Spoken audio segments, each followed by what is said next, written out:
हे बघा चिप्स तयार आहेत. सुकल्यानंतर ना तळल्यानंतर लाल झालेत. उन्हामध्ये न सुकवता सुद्धा छान फुललेत. शिवाय तेलात तळल्यानंतर कडक देखील नाही झालेत.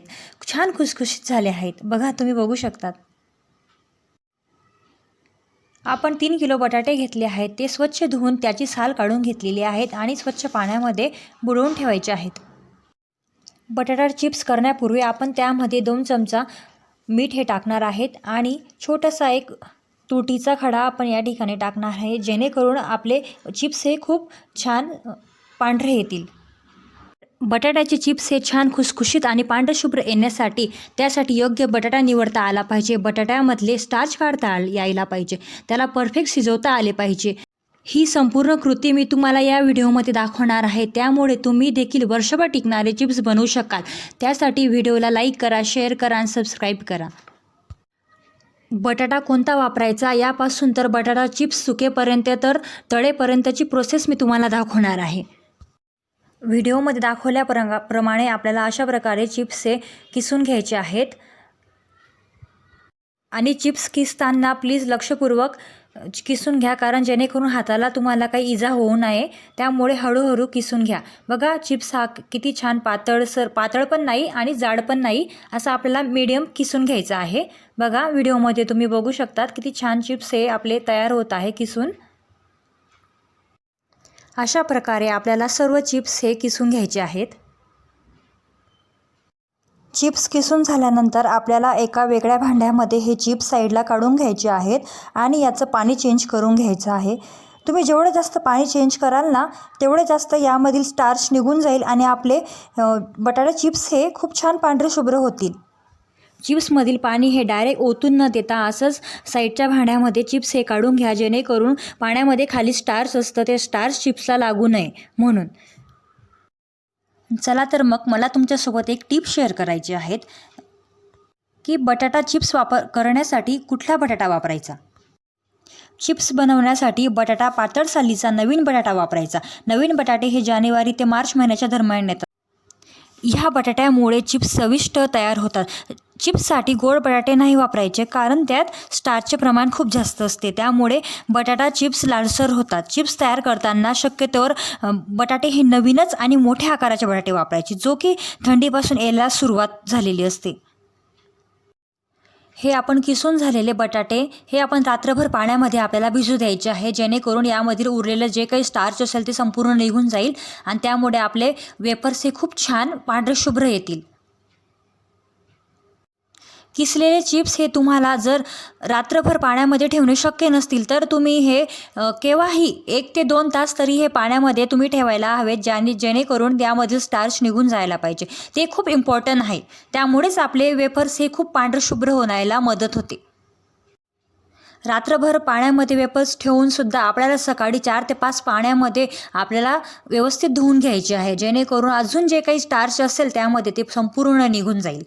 आता आपल्याला एक मोठं भांडं घ्यायचं आहे. त्यामध्ये पाणी घ्यायचं आहे. त्यामध्ये मीठ आणि थोडा तुरटीचा खडा टाकायचा आहे आणि ते पाणी व्यवस्थित उकळू द्यायचं आहे. आणि मग उकळल्यानंतर आपल्याला यामध्ये वेफर्स टाकून घ्यायचे आहेत आणि व्यवस्थित शिजवून घ्यायचे आहेत. लक्षात ठेवा, आपल्याला हे वेफर्स पूर्ण शिजवायचे नाही आहे, ते फक्त आपल्याला 80% शिजवायचे आहेत. चिप्स शिजवताना जर चिप्स कच्चे राहिले तर ते काळे पडतात आणि जर ते आपण जास्त शिजवले तर ते तळताना लाल होतात. म्हणूनच यांना व्यवस्थित शिजवायचे आहे आणि अधूनमधून व्यवस्थित मोठ्या चमच्याने ढवळत राहायचे आहे, जेणेकरून खालचे खूप शिजून जातील आणि वरचे कच्चे राहून जातील. त्यामुळे ते व्यवस्थित परतून पण देखील घ्यायचे आहेत व्यवस्थित पाण्यामध्ये, जेणेकरून चिप्स हे व्यवस्थित शिजतील. आणि हे चिप्स आपल्याला 10 ते 12 मिनिट शिजवून घ्यायचे आहेत. जर चिप्स खूप जास्त शिजून जर गेलेत ना, तर त्याचे तुकडे पडतात आणि जर अजून खूप जास्त शिजले तर मग आपल्याला त्याचे सांडगेच घालावे लागणार. त्यामुळे व्यवस्थित लक्षपूर्वक त्यांना शिजवून घ्या आणि अधूनमधून ढवळत राहा आणि अधूनमधून चेक देखील करत राहा की ते शिजले आहेत का.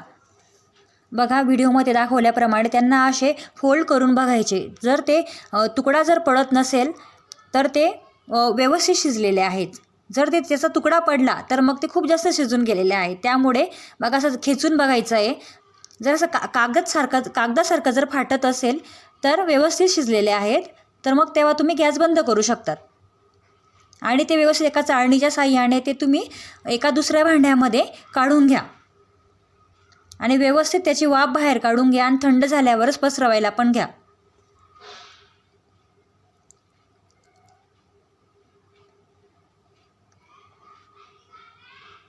बघा असं गाळणीच्या साहाय्याने व्यवस्थित काढून घ्या.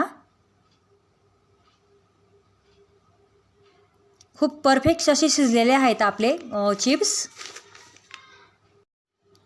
अशा प्रकारे पाणी व्यवस्थित निथळून घ्या आणि थंड होऊ द्या. बघा आपले चिप्स किती छान पांढरे शुभ्र आलेले आहेत. सुकून तर अजून छान येतील. माझ्याकडे ऊन येत नाही त्यामुळे मी असंच घरामध्ये बेडशीटवर सुकवणार आहे. बघा तुम्ही बघू शकतात मी असे थोडे थोडे चिप्स हे ठिकठिकाणी टाकलेले आहेत. आपण एकाच ठिकाणी जर सगळे चिप्स टाकले ना तर त्या वाफेच्या साहाय्याने जे खाली जे चिप्स असतात ना ते जास्त शिजून अजून जास्त त्याचे तुकडे पडतील. त्यामुळे मी ते असे टाकलेले आहेत. आणि बघा आता मी एक एक चिप्स हे व्यवस्थित घरात पसरवून दिलेले आहेत. खूप छान असे चिप्स आलेले आहेत. बघा बिलकुल पण काळवंडलेले नाही आहेत. खूप छान असे पांढरे शुभ्र आलेले आहेत. हे चिप्स एक दिवस आणि एक रात्र पूर्णपणे व्यवस्थित सुकून जातात आणि दुसऱ्या दिवशी मी हे एका मोठ्या भांड्यामध्ये उन्हामध्ये ठेवून देते गॅलरीमध्ये. बघा चिप्स थोडे देखील काळवंडले नाही आहेत. खूप छान पांढरे शुभ्र असे आलेले आहेत. पण तरीसुद्धा चिप्स तयार झाल्यानंतर थोडे सुकल्यानंतर एक दिवस तरी उन्हात ठेवा. कारण कुठलाही वाळवणाचा पदार्थ म्हटला म्हणजे तो व्यवस्थित ऊन मिळालं तेव्हाच तो छान फुलतो आणि खुसखुशीत देखील होतो. या ठिकाणी मी 3 किलो बटाटे घेतलेले आहेत आणि अर्धा किलो चिप्स हे या ठिकाणी तयार झालेले आहेत. गरम तेलामध्ये आपण हे चिप्स तळून घेऊयात. तेलही खूप जास्त थंड पण नको आणि खूप जास्त गरम देखील नको. बघा आपले चिप्स किती छान पांढरे शुभ्र असे डब्बल आकाराने फुललेले आहेत. बघा म्हणजेच आपण यामधले स्टार्च संपूर्ण काढलेलं आहे. म्हणूनच आपले हे वेफर्स हे खूप छान असे पांढरे शुभ्र या ठिकाणी आलेले आहेत. बघा खूप छान आणि खूप छान खुसखुशीतसुद्धा आलेले आहेत. बिलकुल पण काळवंडलेले नाही आहेत आणि लालसर देखील नाही होत आहेत. अशाच परफेक्ट रेसिपीसाठी राणीज किचनला सबस्क्राईब करा. धन्यवाद.